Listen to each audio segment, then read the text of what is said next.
मंत्रम गुरु वाक्यम मोक्षम गुरु कृपा सुचिदानंद विश्वविद्या परम महिमावे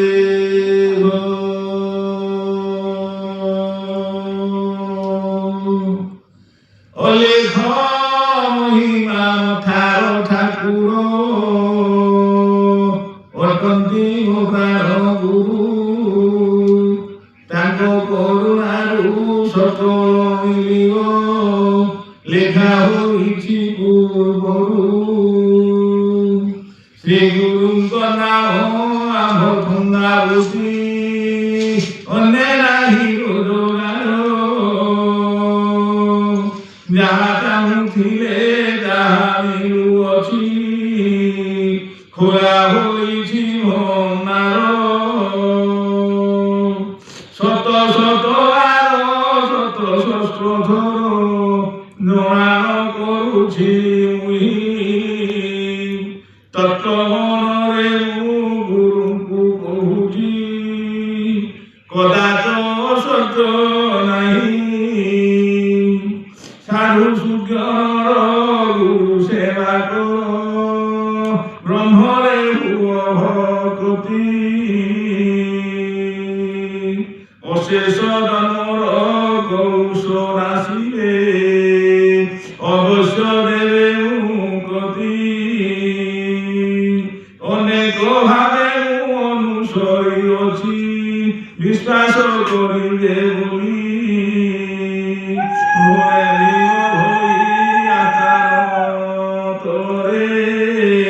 नित्य मरुअछि भारी नित्य मरुअछि भारी हे आमर ए ग्रामर समस्त जगत भगत आभार उद्धरणिका बालक बालिका पिता माता ज्ञानी मानी सुज्ञानी पंडित वर्गमंडली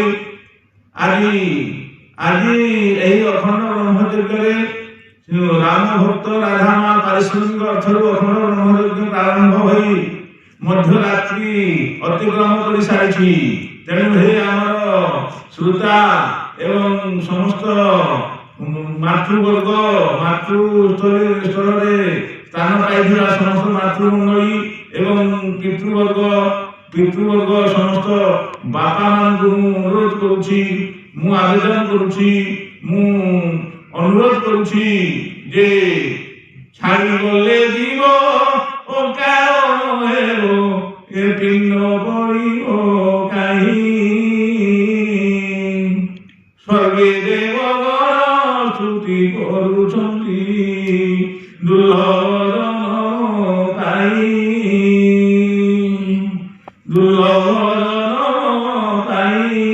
ଲକ୍ଷ୍ୟ ରଖନ୍ତୁ ଆମର ଶ୍ରୋତା ମଣ୍ଡଳୀ ପିତା ମାତା ସମସ୍ତେ ଏକ ମନ ଏକଚିତ ଲକ୍ଷ୍ୟ ରଖନ୍ତୁ। ମାନେ ପିଣ୍ଡ ପଡ଼ିବ କାହିଁ ଆଜି ମୁଁ ପ୍ରଥମ ଘର ମା ଗର୍ଭ, ଦ୍ୱିତୀୟ ଘର ଏଇ ଯୋଉ ଜମିବାଡ଼ି ଘର ଦ୍ୱାର ସମସ୍ତେ ଦେଖୁଛନ୍ତି, ମାନେ ବିଲ୍ଡିଂ ଉପରେ ବିଲ୍ଡିଂ ତିଆରି ହେଉଛି, ଏଇଟା ହେଉଛି ଦ୍ୱିତୀୟ ଘର। ତୃତୀୟ ଘର କୋଉଟା? ତୃତୀୟ ଘର ହେଉଛି ଏଇ ଭୂମି ତଳେ ଆମର ପ୍ରାଣକୁ ମାନେ ପିଣ୍ଡକୁ ଏଇ ଭୂମିରେ ପୋତି ଦିଆଯିବ। ଏଇ ଘର ପୂର୍ବରୁ ଅଛି ନା ବର୍ତ୍ତମାନ ଅଛି ଆଉ ଭବିଷ୍ୟତରେ ଯିବ? ଘରଟା ପୂର୍ବରୁ ଅଛି। ତେଣୁ ଏଇ ଘରକୁ ଆମେ କିପରି ତିଆରି କରିବା? ସେଥିପାଇଁ ଆମକୁ ତୃତୀୟ ଯେମିତି ଆପଣ ମା ଗର୍ଭରେ ଥାଇକି ଉତ୍ସୁକ ହେଉଥିଲେ, ଏ ଜୀବ ଉତ୍ସୁକ ହେଉଥିଲା, ଯଦି ମତ ମନରେ କରିବି ବାସ ତୋ ନାମ ଗାଉଥିବି ସୁମରି ରେ ବଡ଼ ମାୟାବୀ ଜୀବ ରୁହେ ଶ୍ରୀହରି କାହାରି ରେ ବଡ଼ ମାୟାବୀ ଜୀବ ରୁହେ କାହାରି ଦିନେ ନ ଭଜିଲୁ ରାମ କୃଷ୍ଣ ଶ୍ରୀହରି ରେ ଜୀବ ବଡ଼ ମାୟାବୀ ଜୀବ ରୁହେ କାହାରି। ତାହେଲେ ଏଇଟା ମା ଗର୍ଭରେ ଥାଇ ଜୀବ ଚିନ୍ତା କରୁଥିଲା ମୁଁ କିପରି ମର୍ତ୍ତମଣ୍ଡଳରେ ବାସ କରିବି ଆଉ ଆପଣଙ୍କ ନାମକୁ ଭଜନ କରିବି ଆଉ ଜୀବ ମୁଁ ଉଦ୍ଧାର ପାଇବି। କିନ୍ତୁ ମର୍ତ୍ତମଣ୍ଡଳକୁ ଆସିକି ଦ୍ୱିତୀୟ ଘର ତିଆରି କରୁଛି, ତୃତୀୟ ଘର ତେଣୁ ଏଇ ଦ୍ୱିତୀୟ ଘରରେ ଯେତେବେଳେ ବର୍ତ୍ତମାନରେ ଆସିକି ତ ତାକୁ ପାଶୋରି ଦେଲା, ପ୍ରଭୁଙ୍କ ନାମକୁ ପାଶୋରି ଦେଲା, ନିଜ ନାମକୁ ପାଶୋରି ଦେଲା, ଏଇବ ଅନ୍ୟାନ୍ୟ ନାମ ମାନେ ପ୍ରଚାର କରୁଛି। ତେଣୁ ଦ୍ୱିତୀୟ ଘର ସମ୍ପୂର୍ଣ୍ଣ ହେଲା ପାଇଁ ଯେମିତି ଆପଣଙ୍କର ଯଦି କୁଡ଼ିଆ ଘର ଅଛି, ଆପଣ ମାନେ ତୃତୀୟ ନମ୍ବର ଘର ତିଆରି କରିବାକୁ ଯାଉଛନ୍ତି, ତାହେଲେ ସେ ତୃତୀୟ ନମ୍ବର ଘର କୋଉଟା? ସେଇଟା ହେଉଛି ମାନେ ଆମର ମୃତ୍ୟୁ ବା ଆମେ କିପରି ଅନ୍ୟ ଜନ୍ମ ପାଇପାରିବା, ସେଥିପାଇଁ ତୃତୀୟ ନମ୍ବର ଘର ଯେଉଁମାନଙ୍କର ତିଆରି କରିବାର ଅଛି ବା ତୃତୀୟ ନମ୍ବର ଘର ଯେଉଁମାନଙ୍କୁ ଯିବାକୁ ଅଛି, ସେଥିପାଇଁ ଭୀମ ଭୋଇ ଗୋଟେ ମାନେ ଭଜନରେ ଲେଖିଛନ୍ତି, ବନ୍ଦନାରେ ଲେଖିଛନ୍ତି, କରୁଛନ୍ତି କର୍ମମାନ ପିତା ମାତାଙ୍କ ବିଧାନ, ଉଦୟ ସ୍ତର ଚৌଷଠି ବନ୍ଧକୁ ବନ୍ଦନା ପାଦ ପଦ୍ମକୁ ଧ୍ୟାଇ ରୂପାନନ୍ଦକୁ ଧ୍ୟାଇ ସ୍ୱାମୀ ପୟରକୁ ବନ୍ଦନା ପାଦ ପଦ୍ମକୁ। ସଚ୍ଚିଦାନନ୍ଦ ମହିମା ଲେଖ। दिन राति को मिसाई 24 घंटा 1440 मिनिट 86,400 सेकेंड एतिकिरे आम शरीर में प्रवाहित वायुर संख्या होची 21,618। आउ तन्मध्यरु करूछंती कर्म मान पिता मातांको विधान, पिता मातांको विधान, उदय अस्त दर्शन घेनी 64 बंधकु बंदना पाद पद्मकु। ताहले पितांको बंधन होची 64 थर, दंडकु 112 थर, पवन बहई शरीर। लक्ष्य रखिबे आपण माने जदि पद्मकल्प देखिछंती, पद्मकल्परे माने 51 पृष्ठारे लिखाइछि माने दंडकु 112 थर, बंधकु 112 थर, पवन बहई शरीर। आम शरीर में गोटे बंधरे 112 थर पवन फेरुछि, पुणी से 112 थर जो पवन फेरुछि 112 सहित आमर ये 64 गुणित करदेले 7,168 थर हेउछि। ताहेले मातांकर विधान हेउछि 72 थर, 72 सहित 112 गुणित कले 8,064 थर होउछि। 8,000 आकु मिसई देले, दुईटा को मिसई देले पिता और माता को विधान 15,225 थर होउछि। ताहेले करूछंती कर्ममान पिता माता को विधान। ए पिता और माता को विधान माने बाहरे करूछंती, महिमा धर्म साधु माने बाहरे करूछंती, आ भितरे भी करूछंती। काहे कि पिंड हांड एक मत एहारांती सुपंडित। जदि आपण माने बाहर सहित पिंडर संलग्न जदि करिवे ताहेले जाई ए जीव उद्धार हो। मा तृतीय घर माने तृतीय घर तैयारी करि पारिबो।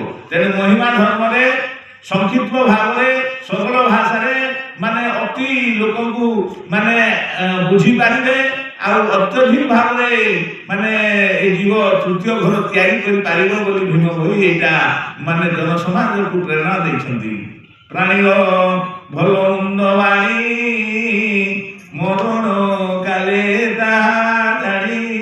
जे जो भाव को अत्यधिक स्मरण करिथिबो से निश्चित भाव रे तार सेही रूप प्राप्ति हेबो। भागवतर वाणी अछि। तेणु करी स्वामी एवं स्त्री उदाहरण स्वरूप कहूँ, स्वामी स्त्री जो संपर्क अच्छी यहीटा सबुठ बड़ संपर्क। स्त्री स्वामी विशेष भाव में स्त्री को भल पाई थाए, पुरुष विशेष भाव में स्त्री को भल पाई थाए, स्त्री विशेष भाव में पुरुष को भल पाई थाए, माँ विशेष भाव में बापा को भल पाउथिला। तेणुक जन्म है सर्वप्रथम माँ उच्चारण हो सारा द्वितीय नंबर गुरु हेले बापा, गुरु को समर्पित माने द्वितीय यहाँ तो बापा बोली चिन्हित करथिला। कहीं माँ विशेष भाव में बापा को भल पाए, विशेष भाव में भल पाए, आउ बापा विशेष भाव में माँ को भल पाउथिले। तेणुक माँ गर्भरू जात होइथिबा ए शिशु सर्वप्रथम पिता माता प्रदान कले। तेणु समय संक्षिप्त भाव में ଯିଏ ଯାହାକୁ ବିଶେଷ ଭାବରେ ଭଲ ପାଇଥାଏ ପ୍ରାଣୀର ଭଲ ମନ୍ଦ ଜାଣି ମରଣ କାଲେ ତାହା ଜାଣି। ତେଣୁ ଆପଣ ଲକ୍ଷ୍ୟ ରଖନ୍ତୁ, ସ୍ୱାମୀ ସ୍ତ୍ରୀ ଅଛନ୍ତି, ସ୍ୱାମୀ ଗୋଟିଏ ଶିବ ଭଗବାନଙ୍କୁ ବିଶେଷ ଭଲ ପାଉଛି, ସ୍ତ୍ରୀଟା ଯୋଉଟା ମା ଅଛନ୍ତି ସେ ମାନେ ଜଗନ୍ନାଥ ବିଷ୍ଣୁ ଭକ୍ତ। ତାହେଲେ ଏଥିରେ ବଡ଼ କିଏ, ଏଥିରେ ବଡ଼ କିଏ? এইটা বড় হওয়ার অর্থ সেমিতি নহে। তেণুকরি মানে যেমিতি পানি এবং মাছ যেমিতি সম্পর্ক অছি সেমিতি স্বামী স্ত্রী সম্পর্ক অছি, এথিরু ভিন্ন ভিন্ন হেবে ନାହିଁ। তেণুকরি তাহলে সেমানে কৌশি দীক্ষা নেবাকু প্রস্তুত অছন্তি। কিয়ে সে জনে কৃষ্ণ দীক্ষা নেলা তো জনে শিব দীক্ষা নেইছি, এইটা তো ঠিক নহে। তেণু স্ত্রী পুরুষ কলে ভবতি তেবে কলি জীব জীব পদ্ধতি। কাহিଁକି ନା ଉପଯୁକ୍ତ ସ୍ୱାମୀ ସ୍ତ୍ରୀ ହେଇଥିଲେ ସ୍ୱାମୀ କଲା ପାପ ସ୍ତ୍ରୀକୁ ଲାଗିବ, ସ୍ତ୍ରୀ କଲା ପାପ ପୁରୁଷକୁ ଲାଗିବ। ମାନେ ଯେମିତି ରାମ ସୀତା ଥିଲେ ସେହିପରି ରହିଥିଲେ ଯାଇ, କିନ୍ତୁ ନା ଯଦି ସ୍ୱାମୀ ଏବଂ ସ୍ତ୍ରୀ ଲେଖେଇ ଦେଇଥିଲେ କ'ଣ ହେବ? ସେ ଅନ୍ୟତ୍ର ମା କରୁଥିବ କେତେଟା ବାପା ଆଉ ବାପା କରୁଥିବ କେତେଟା ମା। ତାହେଲେ এইটা ଦ୍ୱାରା କୌଣସି ପାପ ପୁଣ୍ୟ ହେବ ନାହିଁ। କିନ୍ତୁ ଆମର ହିନ୍ଦୁ ଧର୍ମ ଅନୁଯାୟୀ ସ୍ତ୍ରୀ କଲା ପାପ ପୁରୁଷକୁ ଲାଗେ, ପୁରୁଷ କଲା ପାପ ସ୍ତ୍ରୀକୁ ଲାଗେ।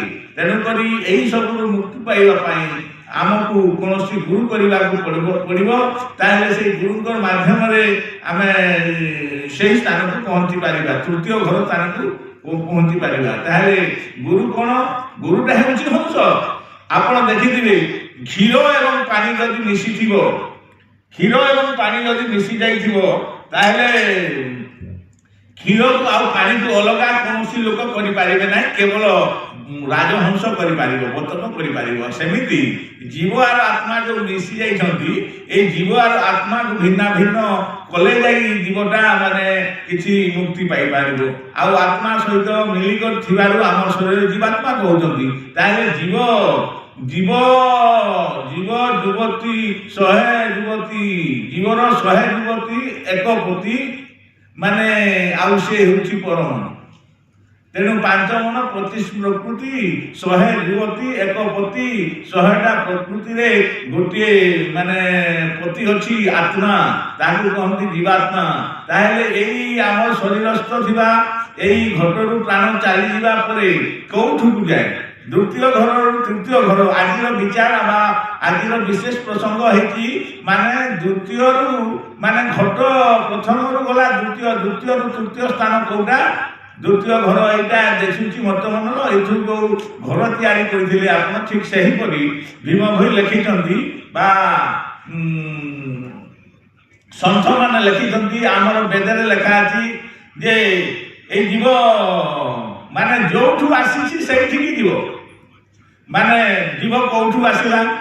ଆପଣ ଯେମିତି ଦେଖିଥିବେ ଯେ ଜୀବର ଗୋଟିଏ ବାଟ ଅଛି, ସେଟା ତାଲୁକା ଦୁଆର ଶିଖେ ଅଛି ତାର ବାଟ, ଆସିବା ଯିବା ହେଉଛି କେଶମଲ ବାଟେ। ମାନେ ଏଇ ନାଦ ମୁଣ୍ଡାକୁ ଏହାକୁ ଦୁଃଖିଆ ସ୍ଥାନ କହନ୍ତି। ଯେତେବେଳେ ଶିଶୁ ଜନ୍ମ ହେଲେ ଦେଖିଥାନ୍ତି ତାର ମୁଣ୍ଡ ସେଇ ସ୍ଥାନଟା ବେଶୀ ମାନେ ମାନେ ତଳକୁ ଦବି ଯାଉଥିବ ଉଠୁଥିବ, ତଳକୁ ଦବି ଯାଉଥିବ ଉଠୁଥିବ। ଏହାର କାରଣ ହେଉଛି ମାନେ ସେ ବିଶେଷ ଭାବରେ ଭଜନ କରୁଥିଲା, ମା ଗର୍ଭରେ ବିଶେଷ ଭାବରେ ପରମାତ୍ମାଙ୍କ ସହିତ ତାର ଲିଙ୍କ ଥିଲା। ତେଣୁକରି ସେଇ ସ୍ଥାନରେ ସେଇଟା ତାର ବାଟ, ଯିବା ଆସିବା ବାଟ ସେଇଟା ଅଛି। କିଏ କହୁଛନ୍ତି ନାକ ବାଟରେ ଜୀବନ ଯାଇଛି, କିଏ କହୁଛି କାନ ବାଟରେ, କିଏ କହୁଛି ବାମ ଅଙ୍ଗରେ ଛାଡ଼ିକି, କିଏ କହୁଛି ଡାହାଣ ଅଙ୍ଗରେ ଛାଡ଼ିକି, ଏମିତି ଅନେକ ଲୋକ କହନ୍ତି। କିନ୍ତୁ ସେଇଟା ମାତ୍ର ଗୋଟିଏ ବାଟ ଅଛି, ସେ ଯୋଉ ବାଟରେ ଜୀବ ଆସିଥିଲା ସେଇ ବାଟରେ ଯିବ। ଆଜିକାର ବିଷୟ ଏଇ ମାନେ ଯେ ଏଇ ଶରୀରଟା କୋଉଥିରେ ଗଢ଼ା ହେଇଛି? ପୃଥିବୀ, ଆପ, ତେଜ, ବାୟୁ, ଆକାଶ, ପଞ୍ଚଭୂତରେ ଶରୀରଟା ଗଢ଼ିଆ ଅଛି। ତାହେଲେ କିଏ କହୁଛି ଜୀବ ଗଲା ବେଲେ ମାନେ ପ୍ରାଣ ଛାଡ଼ି ଗଲା ବେଲେ କହନ୍ତି ମାନେ ଏଇଟା ପୃଥିବୀଟା ମାନେ ପୃଥିବୀରେ ଗଲା, ଆପଟା ଆପରେ ମିଶି ଯାଇଛି, ତେଜଟା ତେଜରେ ମିଶିଗଲା, ବାୟୁରେ ବାୟୁ ମିଶିଗଲା, ଆକାଶରେ ଆକାଶ ମିଶିଗଲା। ଏଥିରୁ ଆପଣମାନେ ବୁଝିପାରୁଥିବେ ଯେ କୋଉ ବାଟରେ ଜୀବଟା ଗଲା? ଆକାଶରେ ଗଲା ନା ପୃଥିବୀରେ ଗଲା ନା ଆପରେ ଗଲା ନା ତେଜରେ ଗଲା ନା ବାୟୁରେ ଗଲା? ଏମିତି କୋଉ ପଞ୍ଚଭୂତରେ କୋଉ ବାଟରେ ଦେଇକି ଗଲା ଜୀବଟା। ତେଣୁକରି ସେଇ ଜୀବ ଯିବା କଥା ଛାଡ଼ନ୍ତୁ, ଆମେ ତୃତୀୟ ଘର କେମିତି ତିଆରି କରିବା, ଏଟା ମହିମା ଧର୍ମରେ ଅଛି। ତୃତୀୟ ଘର କେମିତି ତିଆରି କରାଯାଏ, ସଚ୍ଚିଦାନନ୍ଦ ପରବ୍ରହ୍ମ ମହିମା ଲେଖ। ଯାହା ତ ଦେଇଛ ସବୁ ତ ତୁମରି, ମୋହର ତ କିଛି ନାହିଁ। କି ଧନ ଦେଇ ମୁଁ ସନ୍ତୁଷ୍ଟ କରିବି, ଆହେ ବ୍ରହ୍ମାଣ୍ଡ ଗୋସାଇ। ଯନ୍ତ୍ର ନ ଜାଣଇ ମନ୍ତ୍ର ନ ଜାଣଇ, ନ ଜାଣଇ ଭକ୍ତି ଭାବ। ତବ ଶ୍ରୀ ଚରଣେ ଶରଣ ପଶୁଛି, କ୍ଷମା କର ଗୁରୁଦେବ। ଶୁଣ ସୂର୍ଯ୍ୟୋଦନେ ନାମର ମହିମା, ନାମ ବିନୁ ନାହିଁ ଗତି।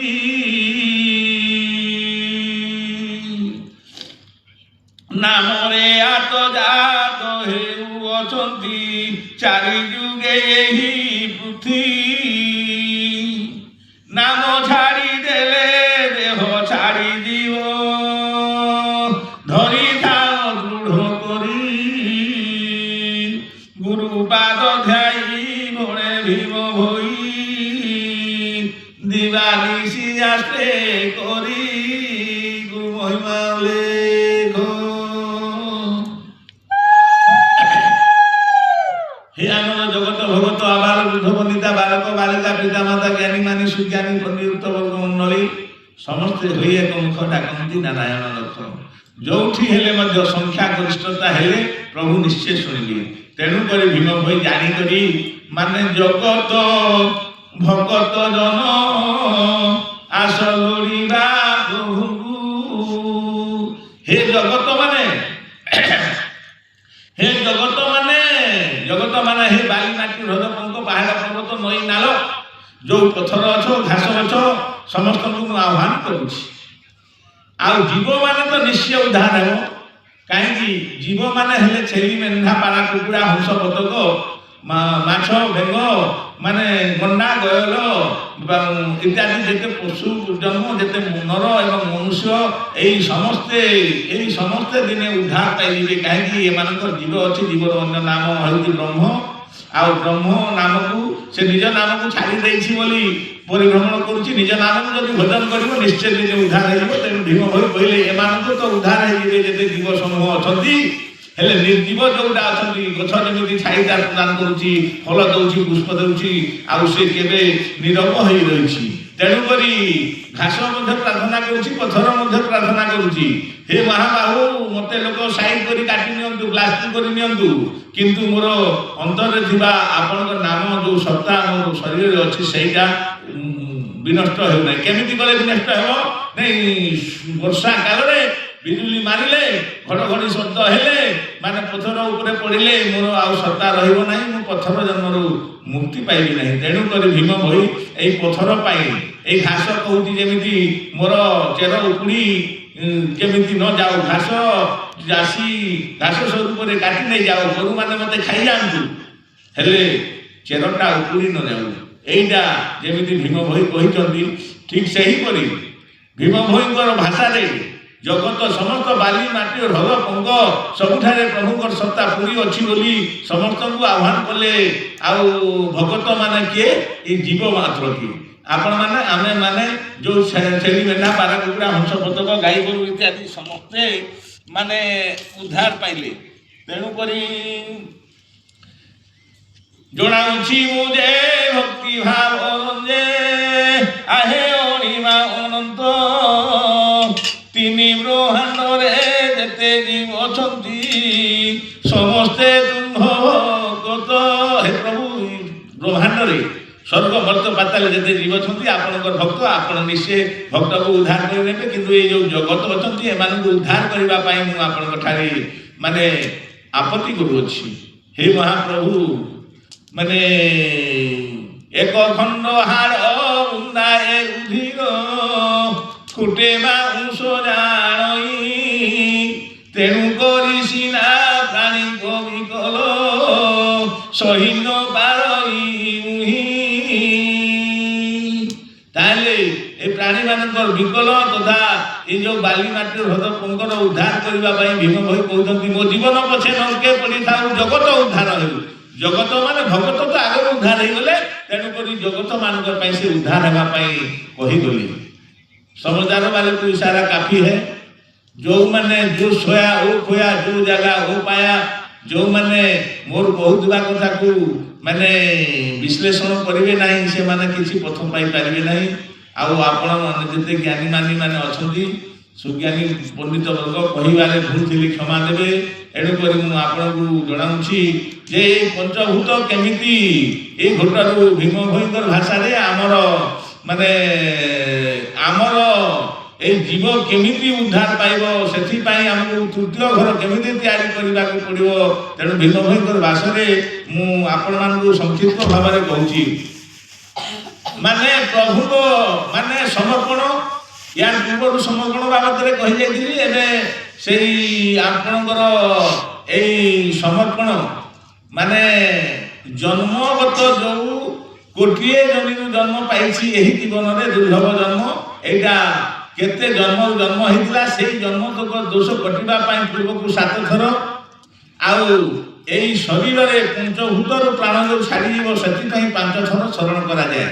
तेणु उल्लेख दीक्षा नहीं महिमा धर्म आश्रित होगी आपण मैंने 5 थर कहीं मुंडिया मारुंट लक्ष्य रखु जे हे प्रभु परमात्मा परम ब्रह्म अलेख महिमा जे मोर पितामाता को जन्म देथिल तांकर पितामाता ब्रह्मा विष्णु शिव निराकार को जी जन्म देथिल ए ब्रह्मांड जी सृष्टिकर्ता मु आपण घटारे मु जो मोर पितामाता द्वारा मोर शरीरटा जो गठित अच्छी एइटा माने पंचभूत पृथ्वी आप तेज वायु आकाश यही पंचभूत जो घरटा तैयारी करा केमिति घर यहाँ जे आपण जदि गोटे माटी ढेलाटा नहीं पानी पाखे जोटा पानी अच्छी ताकि मिसेक पानी अधा लगी आ माटी अधा लगी रखिदेवे 15 दिन गला पुणी जा देखिए जो माटीटा पानी में रखी से स्थानटा माने गंग शिवली लेखे